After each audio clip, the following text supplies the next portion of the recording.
தங்கம் மேல ஏறினதுனால சூரியவர்தன் யாரும் தொட முடியாத உயரத்தை தொட்டுட்டான். இந்த சாம்ராஜ்யத்தை கட்டி காப்பாத்துறதுக்கு 5 பார்ட்னர்களை 5 தூண்களா பயன்படுத்திக்கிட்டான். பார்கவ், ராஜேந்திர தேசாய், ஆண்ட்ரூஸ். சூரியவர்தனுக்கு இருந்த பெரிய பலம் அவன் தம்பி அதீரா. அவனோட சாமர்த்தியத்துல கட்டின இந்த கோட்டையில சூரியவர்தனோட மகன் கருடனோட பங்கு இருந்தது.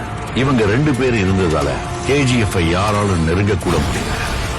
அங்க ஏற்கனவே ஒருத்தன் தன்னோட கால் தரத்தை பதிச்சுட்டான்னு அவங்க யாருக்குமே தெரியல.